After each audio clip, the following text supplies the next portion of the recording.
দেখো আমাদের SN1 রিয়াকশানসটা আমি তোমাদের দেখাচ্ছি। দেখো আমাদের SN1 রিয়াকশান পড়তে গেলে আমাদের প্রথমে কী বুঝতে হবে দেখো তো। দেখো আমাদের কোনো একটা নিউক্লিওফিলিক প্রতিস্থাপন বিক্রিয়া, নিউক্লিওফিলিক প্রতিস্থাপন, এটাকে আমরা দুটো ভাগে ভাগ করতে পারি। একটা হচ্ছে আমার SN1 বলি, একটা SN2, সব আমি বলবো। দেখো আর SN1 বলতে কী বোঝায়, দেখো SN1 S ফর সাবস্টিটিউশন, আর N ফর নিউক্লিওফিলিক, আর 1 ফর এটা ইউনিমলিকুলার।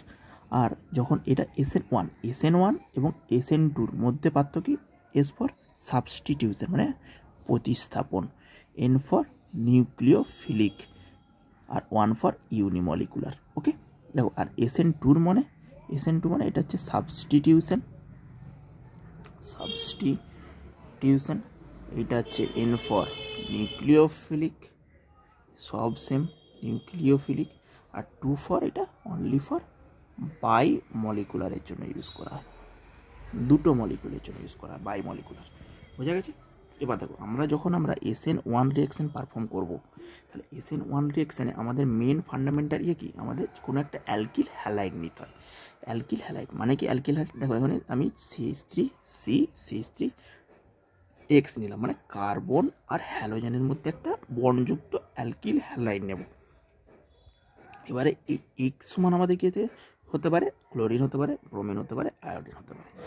বোঝা গেছে?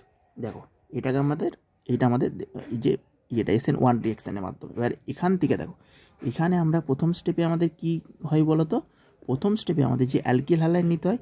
এবার অ্যালকিল হ্যালাইডটা আমাদের কার্বোক্যাটায়ন গঠন করে। কী হবে দেখো, এই এক্সটা প্রথমে বেরিয়ে যায়, এক্সটা আমাদের এক্স হচ্ছে আমাদের সবসময় লিভিং গ্রুপ। এই যে হ্যালোজেনগুলো গুড লিভিং গ্রুপ, মানে সিস্টেম থেকে এরা বেরিয়ে যেতে পারে। তাহলে আমরা কি পাবো দেখো তো, CH3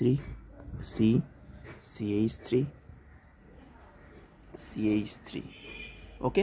এখানে দেখো কার্বোক্যাটায়ন জেনারেট হতে পারে, পজিটিভ চার্জ।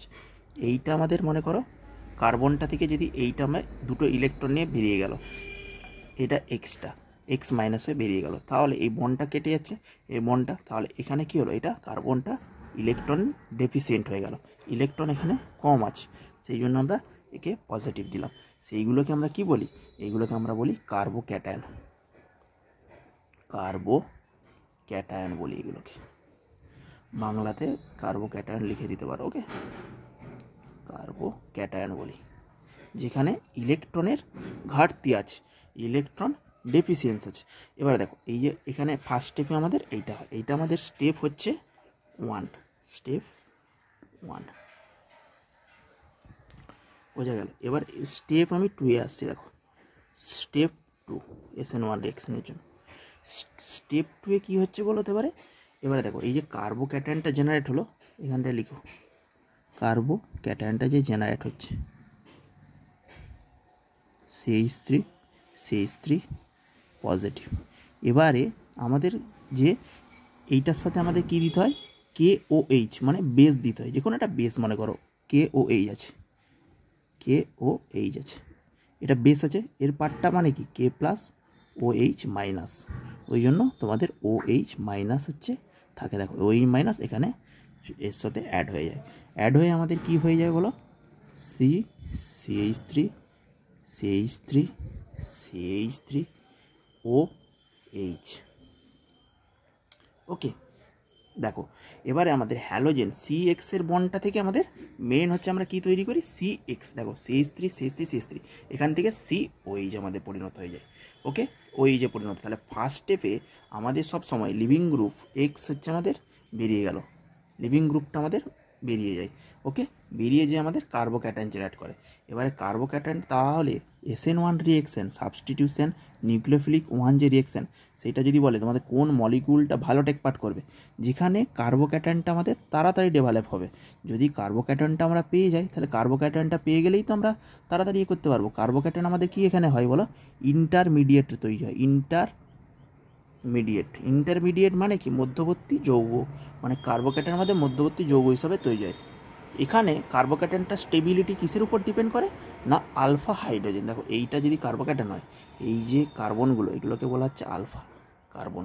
ওকে, এই যে কার্বোক্যাটায়নটা আমাদের জেনারেট হলো, এই কার্বোক্যাটায়নের যে পাশের যে কার্বন, সেগুলোকে কি নাম দিই আমরা, আলফা।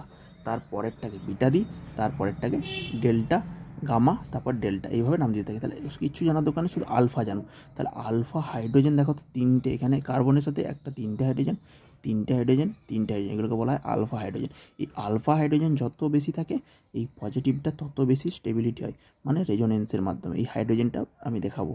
ওকে, তাহলে তোমাদের মেন কথা এখন এখানে কি জানতে হবে, যে CH3 এরকম যদি কোনো অ্যালকিল হ্যালাইড থাকে, অ্যালকিল হ্যালাইড থেকে আমাদের ফার্স্ট স্টেপে কী হয়, কার্বোক্যাটায়ন জেনারেট হয় SN1 মানে কি আমাদের যে লিভিং গ্রুপ বেরিয়ে যায় এখান থেকে।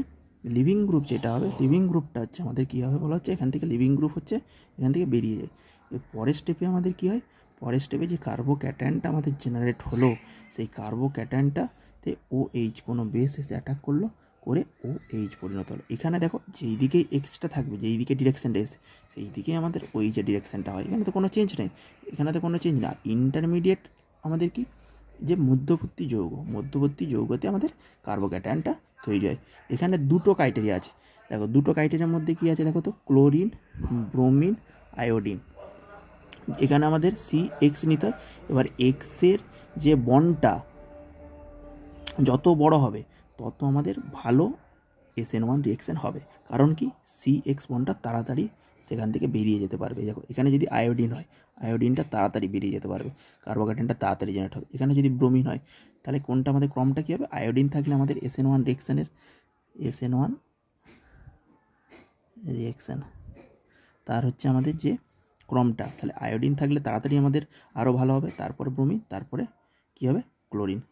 আয়োডিনের সাইজ আমাদের যেহেতু বড়, সাইজ হচ্ছে কত, size of the, it depends, এটা কিসের উপর ডিপেন্ডস করে, SN1 reaction depends on size